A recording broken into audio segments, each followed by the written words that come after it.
నాయకత్వం కేసీఆర్ గారి నాయకత్వం, కేసీఆర్ గారి నాయకత్వం, కేసీఆర్ గారి నాయకత్వం.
సభ్యులు గౌరవనీయులు ప్రభాకర్ రెడ్డి గారికి, చింతల వెంకటేశ్వర రెడ్డి గారికి, కల్లూరు రామచంద్రారెడ్డి గారికి, గాదే నరేందర్ రెడ్డి గారికి, కృష్ణ గారికి సమావేశం క్లోజ్ చేయాల్సి ఉంది. దాన్ని గమనించాల్సిన అవసరం ఉంది అని చెప్పి తెలియజేస్తూ, మరి ఈ కార్యక్రమానికి ఈరోజు కేసీఆర్ దీక్ష కార్యక్రమం సందర్భంగా ఈ కార్యక్రమానికి వచ్చిన పెద్దలు గౌరవనీయులు ఆలేరు మాజీ శాసనసభ్యులు ప్రభుత్వం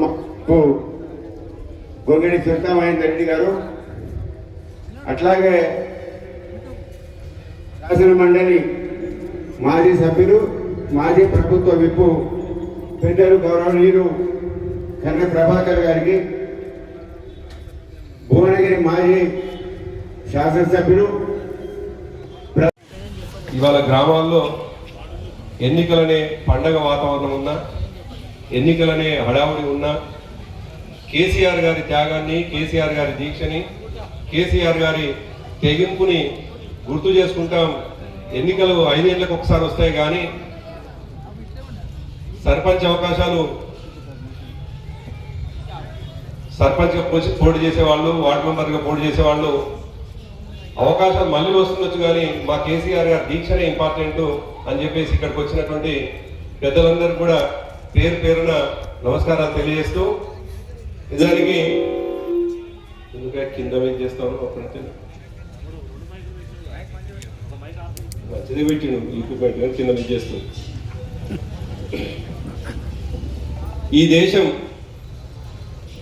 ఈ దేశానికి స్వాతంత్రం కోసం కొట్లాడిన, గాంధీని చంపిన మనుషులు కూడా ఉన్నటువంటి దేశం. తెలంగాణ కోసం తెగింపుతో తన ప్రాణాల్ని సైతం లెక్క చేయని కేసీఆర్ గారిని కూడా విమర్శించే కుసంస్కారులు ఉన్నటువంటి ప్రాంతం కూడా ఉంటుంది. ఇవాళ కొంతమంది మాట్లాడుతూ ఉన్నారు,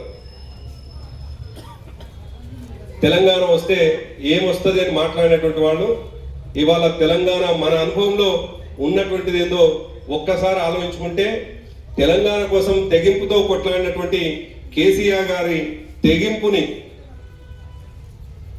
మనస్ఫూర్తిగా అభినందించలేక ఉన్నటువంటి కొంతమంది కుసంస్కారులు నిన్న ఉన్న పిచ్చి పిచ్చిగా మాట్లాడినారు.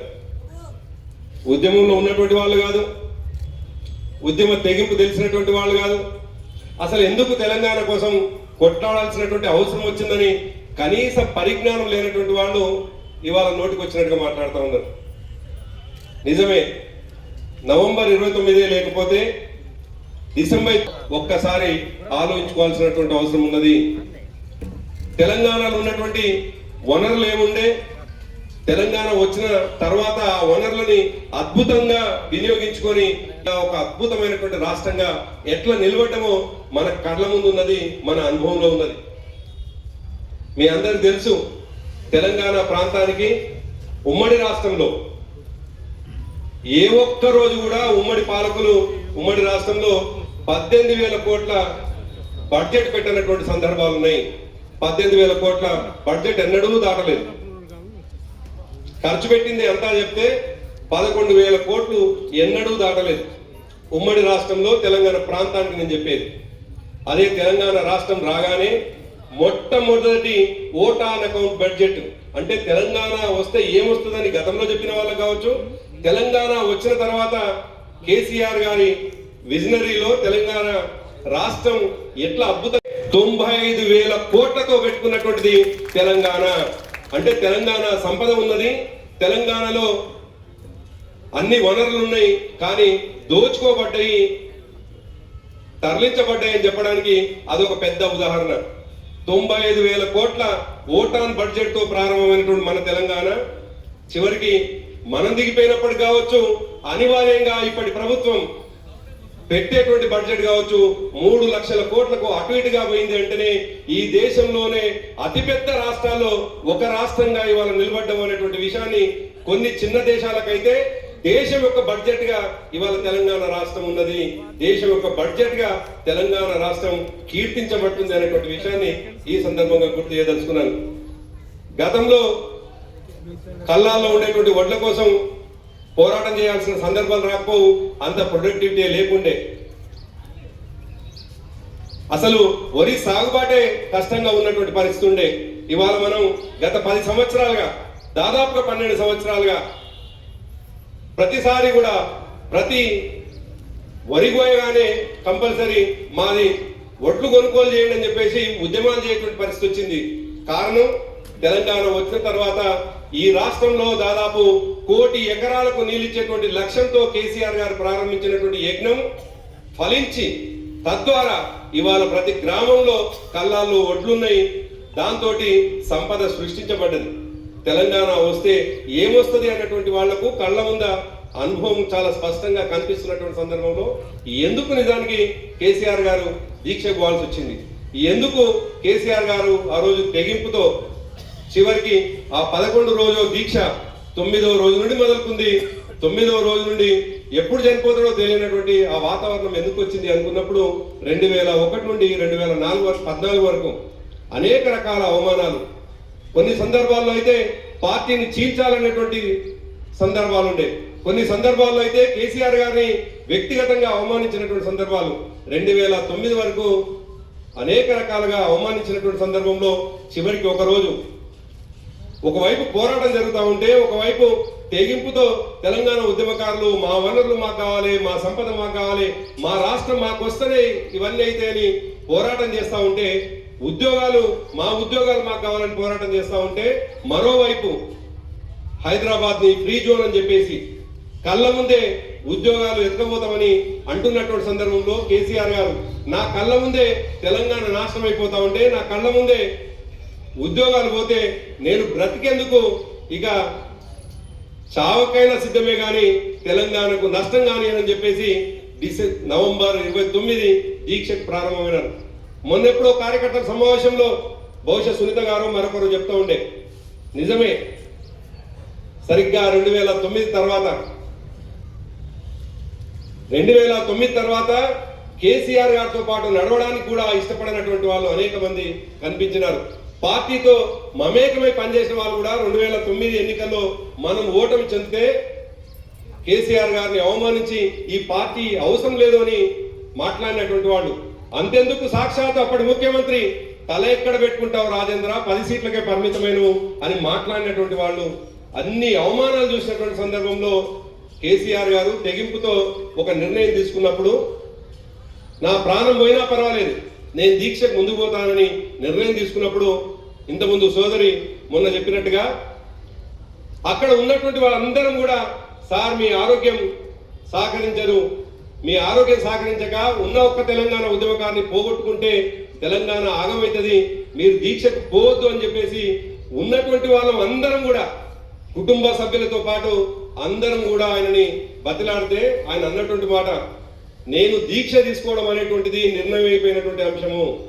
నా దీక్ష తర్వాత మీరు ఏం చేస్తారో చెప్పండి తప్ప నా దీక్షని చెయ్యొద్దు అని చెప్పేటువంటి అధికారం లేదు. ఆ మాట చెప్తే నేను వినడానికి సిద్ధంగా లేను అని చెప్పేసి కేసీఆర్ గారు దాదాపు నెల రోజుల పాటు దీక్ష చేస్తే తెలంగాణ ఎట్లుండాలో అని చెప్పేసి ఆలోచన చేసి అనేక కార్యక్రమాలు తీసుకోవడం జరిగింది. అంటే కేసీఆర్ గారు తెలంగాణ కోసం మంచి జరుగుతుంది అనేటువంటి ఏ కార్యక్రమానైనా, తెలంగాణకు ఇది లాభం జరుగుతుంది అనుకుంటే, తెలంగాణ ప్రజలకు ఇది ఉపయోగం జరుగుతుంది అనుకుంటే ఎవ్వరు అడ్డొచ్చినా, ఎంతటి విమర్శలు ఎదురైనా ఎంతకు పోనటువంటి ధీరత్వం కలిగినటువంటి కేసీఆర్ గారు మరి అయా నవంబర్ 29 నాడు దీక్షకు ముందుకు పోవడం జరిగింది. ఆనాడు ప్రత్యక్షంగా ఇంతకుముందు రామకృష్ణారెడ్డి గారు చెప్పినట్టుగా ఆనాడు ప్రత్యక్షంగా వారితో ఉన్నటువంటి వాళ్ళం కాబట్టి నెల రోజులు వారితోటే కంటిన్యూస్గా మన జిల్లాకు సంబంధించినటువంటి మాజీ మంత్రి జగదీష్ రెడ్డి గారు, నేను, కొన్ని సందర్భాల్లో సునీత గారు, చాలా సందర్భాల్లో కేసీఆర్ గారిని వారించినా వినకపోతే సరే దీక్ష తర్వాత ఏం చేద్దాం, ఎట్లా చేద్దామని ముందుకు పోయినటువంటి సందర్భంలో 2009 నవంబర్ 29 నాడు వారు దీక్షకు పోతా ఉంటే 2000 నవంబర్ 29న 27వ తారీఖు నుంచి దాదాపు ఆయన దీక్ష కంప్లీట్ అయ్యేంత వరకు కూడా జగదీష్ రెడ్డి గారు, నేను అజ్ఞాతంలో దాదాపు 13 రోజులు ఉన్నాం. 13 రోజులు అజ్ఞాతం.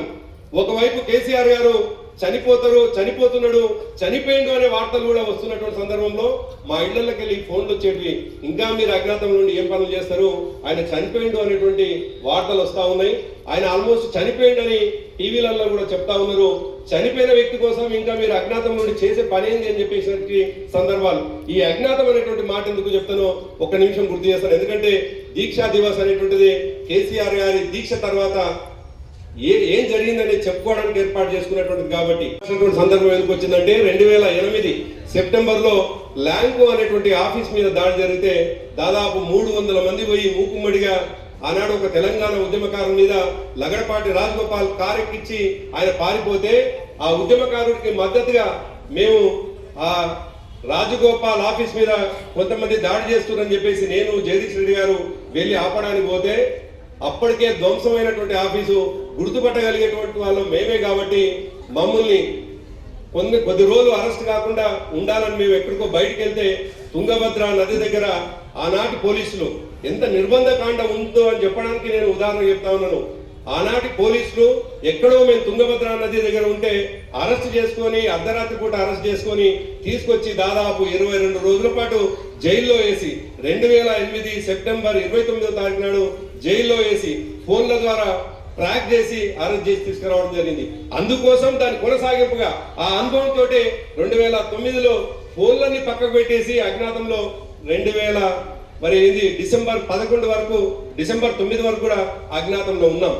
అంటే ఇవన్నీ నెమరేసుకుంటే కేసీఆర్ గారు తెగింపును గుర్తు చేసుకున్నట్టు వాళ్ళు అయితే ఇవన్నీ గుర్తు చేసుకుంటేనే కేసీఆర్ గారు పడ్డటువంటి కష్టాన్ని ప్రపంచానికి చెప్పినటువంటి వాళ్ళైతే మాలో ఉన్నటువంటి కొద్ది అనుభవాలు, మేము పంచుకున్నటువంటి కొద్ది అనుభవాలు ఇక్కడ ఉన్నటువంటి వాళ్ళు మీ గ్రామాల్లో, మీ మండలాల్లో, మీ జిల్లాల్లో అద్భుతంగా చేసినటువంటి వాళ్ళు ఉన్నారు కాబట్టి ఆనాడు ఢిల్లీ భయపడ్డది, ఆనాడు ప్రభుత్వం భయపడ్డది, ఆనాడు కాంగ్రెస్ భయపడ్డది కాబట్టి దిగి వచ్చింది తెలంగాణ ఇయ్యక తప్పని పరిస్థితిని మనందరం సృష్టించినాం. నేను చెప్తున్నటువంటి నా అనుభవం కొద్దిదే కావచ్చు, ఇక్కడ ఉన్న ప్రతి ఒక్కరు కూడా ఏదో రకంగా అనుభవంలో ఉండి ఆ రకమైనటువంటి ఉద్యమాలు చేసి తెలంగాణ తెచ్చినటువంటి వాళ్ళం. మీకు తెలియంది కాదు, ఇదే భువనగిరి గడ్డలో 96లో తెలంగాణ మహాసభ, తెలంగాణ సభల పేరు మీద సభలు జరిగితే సభల తర్వాత తెలంగాణ సభల్లో పాల్గొన్నటువంటి వాళ్ళని తీవ్రవాదులు అన్నది ఆనాటి ప్రభుత్వం, తెలంగాణ ఉద్యమంలో పాల్గొన్నటువంటి వాళ్ళని వేర్పాటువాదులు అన్నది ఆనాటి ప్రభుత్వం. ఆనాడు తెలంగాణ ఉద్యమంలో పనిచేసినటువంటి జనసభకు సంబంధించినటువంటి వాళ్ళు ఐలయ్య లాంటి వాళ్ళని తెలంగాణ ఉద్యమంలో పాల్గొన్నందుకు మాత్రమే తీసుకొని పోయి బస్సులో రాత్రికి రాత్రి తీసుకొని పోయి అరెస్టు చేసి అర్ధరాత్రి పద్మాక్షమ్మ గుట్టల్లో ఎన్కౌంటర్లు చేసిండ్రు ఆనాటి పాలకులు అనేటువంటి విషయాన్ని గుర్తుపెట్టుకొని ప్రజాస్వామ్య పద్ధతిలో మాత్రమే పార్లమెంటరీ సిస్టమ్ లో మాత్రమే తెలంగాణ వస్తుందని నమ్మినటువంటి కేసీఆర్ గారు తన కళ్ళ ముందు తెలంగాణ నాశనం అయిపోతా ఉంటే, తెలంగాణకు నష్టం జరుగుతూ ఉంటే డిప్యూటీ స్పీకర్ పదవికి రాజీనామా చేసి వచ్చి 2001లో మరి పార్టీ పెడితే మనందరం కూడా వారితో తోడయి ముందుకు నడిస్తే వచ్చినటువంటి తెలంగాణలో ఇవాళ కొంతమంది కుసంస్కారాలు మాట్లాడుతున్నటువంటి మాటలేందో మనం చూస్తా ఉన్నాం. ఆయన దీక్షకు సంబంధించినటువంటి ఎక్కిన మాటలు, ఆయన దీక్షకు సంబంధించినటువంటి పిచ్చిగా మాట్లాడేటువంటి వాళ్ళని మనం చూస్తా ఉన్నాం. నిన్న మాట్లాడినారు, మొన్న మాట్లాడినారు. కాబట్టి ఇవాళ అనుభవిస్తున్నటువంటి తెలంగాణ రాష్ట్రంలో ఏ పదవిలో ఉన్నటువంటి వాళ్ళైనా కేసీఆర్ గారే లేకపోతే, కేసీఆర్ గారి తెగింపే లేకపోతే ఇవాళ పదవిలో ఉన్నటువంటి వాళ్ళు తుపాకీ పట్టుకొని తెలంగాణ ఉద్యమకారుల మీద కాల్పులు జరపడానికి సిద్ధమైనటువంటి వాళ్ళు, తెలంగాణ ఉద్యమంలో పాల్గొన్నటువంటి వాళ్ళు ఇవాళ పదవులు అనుభవిస్తున్న వాళ్లకు తెలంగాణ ఉద్యమకారుల బాధ తెలియదు. కాబట్టి ప్రతి సంవత్సరం ఈ తెగింపైనటువంటి దీక్షా దివస్ ని ప్రజలకు చెప్పాల్సిన అవసరం ఉంది. కాబట్టే దీక్షా దివస్ ఎన్ని అవసరాలున్నా, ఎటువంటి పరిస్థితులున్నా దీక్షా దివస్ కొనసాగింపు జరుగుతూనే ఉంటది. కేసీఆర్ గారు ఉన్నంత కాలం, కేసీఆర్ గారు తర్వాత రామకృష్ణారెడ్డి గారు చెప్పినట్టుగా ఈ గులాబీ కండువా ఈ భూమి మీద ఉన్నంత కాలం దీక్షా దివస్ ఉంటుంది అనేటువంటి విషయాన్ని ఈ సందర్భంగా గుర్తు చేస్తా ఉన్నాను.